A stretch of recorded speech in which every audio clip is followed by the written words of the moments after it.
from Tails&Snails Aquatics. Got a lot of fish room updates for you today. It's been a while since we've talked about any new projects, fish room updates, so I'm here to give you guys that update. A lot of new projects, a lot of new things going on in the tanks here, a lot of new products we're bringing to market, and so some news about the fish room, the business, what's going well, what's not going well, and hopefully you can give you guys a tour, give you kind of the inside look. When you buy from us, you know who we are, what our business model is, how your plants and how your snails and fish are brought up, taken care of. So let's jump in and let's take the tour. Let's go. Okay, so we're going to dive in. I'm just going to take you on a tank by tank tour. So you can see we've got a lot of plants in here. So we just received a very large order of Tropica Plants, and I'm happy to say we're one of the very few North American Tropica dealers. Turn that light down so I can get rid of some of the glare.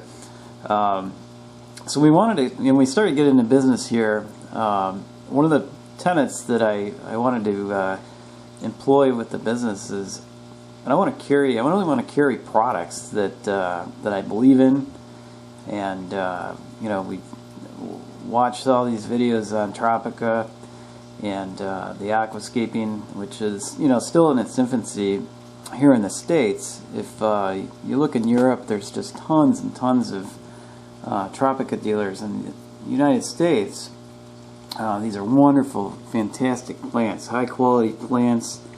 I do believe they are the best in the industry, and you absolutely get what you pay for with the Tropica plants. So we've done a lot of changes to the fish room, and you can see there's a few guppies left in here. So we've got the plants, got a huge thing of Java moss here, and we've actually are starting to raise shrimps.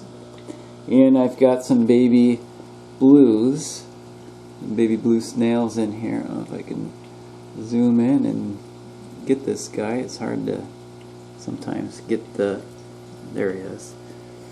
So we got a hatch of baby blues. Again, beautiful. They're not quite so popular. You know, it's interesting, you go into what you think people would want versus what you know, people actually buy, and I absolutely love the blues. They're beautiful, but we're gonna keep carrying them. Gonna keep selling them. So you guys might remember from the last video, this tank was packed with guppies, and you guys are probably saying, where do all the guppies go? We'll get to that, but right now we're doing some shrimp. I dropped down one tank here, and so I remember last month we started talking about getting into the ivories, and I can't wait to get these guys taken off. We started with just a couple. You now see we have plenty of healthy adults, and again, I have no clue what the market is for these guys. They're one of my personal favorites. You know, they make a great addition to the tank. Just noticed there's some. Occasionally, these eggs will drop down. I have to go in there and fish them out. But we're getting hatches of ivories now, and so the first hatch here, I wanted to let the adults raise up and let the adults get going, and we still have our blue delta guppies in here, and the babies, which were little pinky, little fingernail pinky babies, are now almost adults. So, and we still have Mr. Bendy. He's still in there, so he's not going anywhere. He's going to hang out, not for sale. Poor guy. He is happy though. He eats, he's healthy, and obviously he's not shunned by his brothers and sisters. Alright, stepping up. So again, where are the guppies? We'll get to that. We've got a few left in here that I haven't fished out yet. So I actually got a tank where they're going to be going. So we're actually going to be taking a consolidated approach to breeding. So they're actually going to go into a much larger tank. We've got a 65 that I want to try to do like this community guppy stew, if you'd like to refer to it as guppy stew. For our mixed guppies, I want to just throw everybody in there and let them go crazy. And still have shrimps in here. Guppies are up by the, trying to get the camera time. Still have shrimps, and again, tons and tons of plants from Tropica. So we've got these bacopas are beautiful, and crypts, everybody loves those. Alright, dropping down one more. So our purple snail hatchery and tank, if you will. So still doing well. We've got I guess a success problem with the purple snails. We sell them, we get a hatch, I bring them up, and then bam, they're all sold very quickly. So what I'm doing here is an effort. I'm letting getting more adults going, so we can get more eggs, more hatches, and be able to keep up with the demand on these guys. So a lot of adults in here. Again, these are really popular, which you look at them, it's no wonder why. They're just beautiful. I call them the purples. I had somebody point out, hey, those aren't purples, they're magentas. The purples are the Blackfoot, and I guess technically you guys are right. These do go deep purple as they get bigger. Some of them are magenta, but technically I guess there's no, if I'm referring to them as their scientific name, these are all marketing terms at the end of the day. But I guess we could call them the Whitefoot purples. I've got 2 pregnant guppy females in here. I kind of isolated them, so I'm hoping to get a nice batch of baby guppies out of that. And our guppy numbers are slowly but steadily climbing. I want an output of around at least 100 a week, and we're just not there yet. Last time we had a decent amount, and we put them up on eBay, we put them on Amazon, we put them everywhere, and we basically sold down to I think around 30. So we sold them down to where we only had 30 left, and realizing that, I said, well, that's not going to be a model that's going to work. If we sell out of these in a week and then have to wait 3 months for another batch, 4 months sometimes. So those are our snails and our guppies. And a bacopa in there that floated up, very buoyant plant, so I'm going to get in there and push that back down, but the fish don't mind. That's something for them to swim around in. Alright, coming over to the corner here. So this is basically a dedicated plant tank. So I CO2 this, fertilize this. Again, these are all the Tropica plants. There is some hornwort floating up at the top there. And there's some snails in there. So I keep the snails in there to do the housekeeping. So they're keeping the tank free of algae, keeping the, eating the dead leaves. I don't have to go in and prune any of these plants. Plants, right? The leaves are going to die. even the most healthy, and these guys just keep them clean and keep them healthy. Alright, moving up. So another plant tank. As you can see, we're up to our gills in plants, and you can see there's some guppy fry in here, and these guys are not going to be part of my community larger group. So these are the Russian Moscows. My wife found these, so we've got a batch of them. They're still fry, so we're hoping to get them breeding. There's one in the back. I see. I'll get a better shot. Beautiful fish.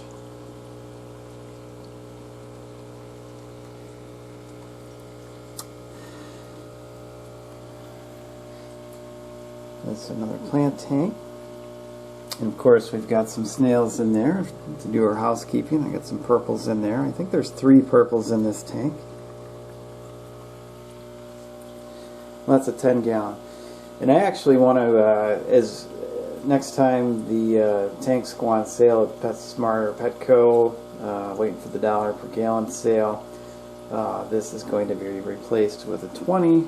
As you can see, it's a 10. It's actually a cutout for a 20. All right, dropping down. So this tank, we now have. Let me zoom in. Try to get some of these guys here. So we're taking a stab at getting up to speed on shrimp, and so these are the Blue Dreams. There's about 30 in here. Still some little guppy fry, which I haven't fished out. So these guys, we're going to try to get these guys breeding. Very, very cool looking shrimp. Make a great addition to your tank. And the color on these guys, now they do blend into the darker substrate. You can see them; they kind of hide in plain sight.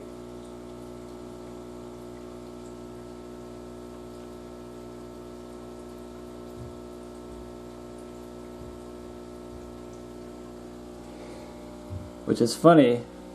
My other shrimp hang out on the moss, and these guys are like everywhere but the moss. They're on the rocks, they're on the substrate, they're on the plants, they're on the sides of the wall, on the other side of the wall. I look at the moss, no shrimp. So go figure. Alright, coming up. So our next tank. So again, so this one, we aquascaped this on one of the videos. It's changed a little bit because we've actually sold some of the plants that were in there. So we've got the moss, we've got some Anubias, we got some Java fern, cholla logs, got some nice driftwood in there. And so this tank is full of our cherries, so you can see lots of females have had babies. You can see they're here, there, and everywhere, little specks here and there. You see them in the moss. So hopefully get a nice thriving colony here, till we can start selling the shrimp here as well. Okay, dropping down our next tank. So right now, this one has a ton of plants in it. So we're kind of using this as plant holding tank. Do have some guppies left, some babies in here. I gotta get these guys out of here. And we've got some of the large, very large yellow or orange mystery snails, and these guys we also have we're breeding assassin snails in here as well. So assassin snails generally stay buried, generally stay out of sight. Here's a big one. right there. These guys are really good at eating the pest snails. So if you have like those, you know, pond snails, the Malaysian trumpets, which can take over, like literally take over a tank in very short order. These guys are great at controlling that, controlling the population of the pest snails. I've done a ton of research. Everything I've learned on the internet around how often they breed, their breeding cycle, how many babies they have. Wrong. Or at least not in my experience. I'm seeing different stuff from what I'm reading on the internet. But they are a little slow to breed. They are slow to, they are kind of slow to grow. So it takes pretty long time to get them from, you see them little babies when they come out. I don't know if I can find a baby to focus in on. That they're little teeny tiny, really cute, and it takes a while for them to get big. Now this one is like the biggest one I have. It's a monster by comparison to the other ones that are in the tank. So that's what's going on here. So the orange snails, yellow snails, you know, for whatever reason, these guys breed like rabbits. I have a much more difficult time breeding, you know, the blues and the ivories and the purples. A lot more trial and error, a lot more sensitivity. These guys, as you can see, they're no problem breeding, and yellows are probably the most common, and you know, generally if you see a mystery snail like at a big box store, generally they're going to be the yellows. Rare to see the blues or the purples, and so that's what's going on in here. We're probably going to have another line of purebred line of guppies coming, and this is going to be another breeding tank. So we're going to be shooting for 3 different purebred, I guess you would say, strains of guppies, and then everything else is going to be our you know, giant mixed bag of the Tails&Snails brand, I guess you would say, or line, of which you know, I'm not a big fan of. I mean, there are some of the purebred lines are very pretty, but I think some of the mutts, or the muppies as I like to call them, are much prettier. All right, and cheaper to sell, cheaper to buy. All right, so the next thing you're looking at here, so again, lots and lots of plants. So we've got this set up here. Again, beautiful Tropica Plants. You know, so housing, storing, maintaining, keeping these guys healthy before the sale. So we had to kind of like, you know, how can we house all these plants? So we kind of thought creatively. So this is like an indoor koi pond. And then I've got my you know, plant light. I started out with one. I might add a second. You know, these things are so expensive. You know, you just kind of have to go with what you can afford at the time. I've got a heater in there, and I've got a wave maker to circulate the water. I just set this up over the past 2 days, so we had a really large order come in, and I haven't added CO2 yet, but the next thing I want to do is kind of get CO2. The wave maker might be a little bit too much surface disruption. I've got to kind of play around with this to see if I'm going to keep that, but obviously no circulation's definitely bad. You can't have that. So that's our load of plants. We got a lot of good stuff here. So I went through and I was counting up all the different types of plants we have, and I think we got about 20 different species. And so I'm really looking forward to getting these. So we got to get all the product images and the descriptions and get these uploaded. And so we've spent the last day working on that. And we're also actually going to be launching a new website. So that's exciting news. We're going to have the new website. We're going to have all the new products added to the website. So stay tuned for that. And so the next part here is the wall here.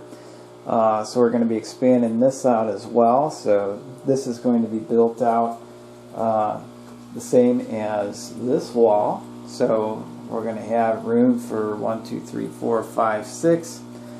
So generally we're going to have 20 gallons, 10 gallons. So we need to ramp up on our purple snail breeding. We need to ramp up on our shrimp. So this is what's going to be built out next. And next thing we're going to do is we're going to take a trip upstairs out of the fish room, and we'll show you what has become of all of our guppies. So stay tuned. Alright guys, welcome back. So now we're looking at where all the guppies went. So right now they're hanging out in this 37 tall. So you can see they're having a great time swimming around, doing guppy things. We had great success with this tank breeding before. I don't know what it is, what the formula is, but this 37 tall, and you can see they use all of the water column. They're up here in a lot of them are up here in the corner because of the filter. They love the filter and swim in the current. But you can see they're pretty much everywhere. They're great foragers. We got some snails in there, obviously, but that's where the guppies have gone.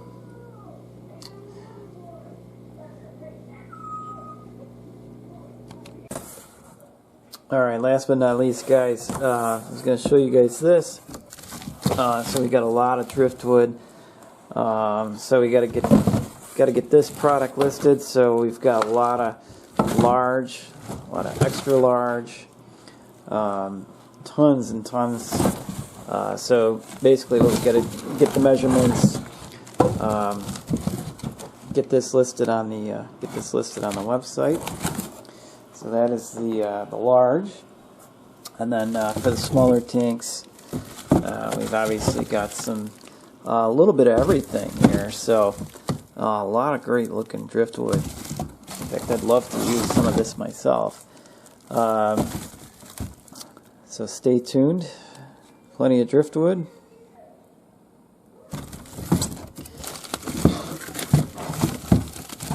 And if you're interested in something, prior to us getting this up and going on the website and listed, you can also reach out to us. Orders at tails&snailsaquatics.com. Very large. So if you're going to be doing an aquascape and you need some driftwood, we got you covered. Alright. Well, thanks for tuning in. Thanks for watching, and we'll see you guys next time. Bye.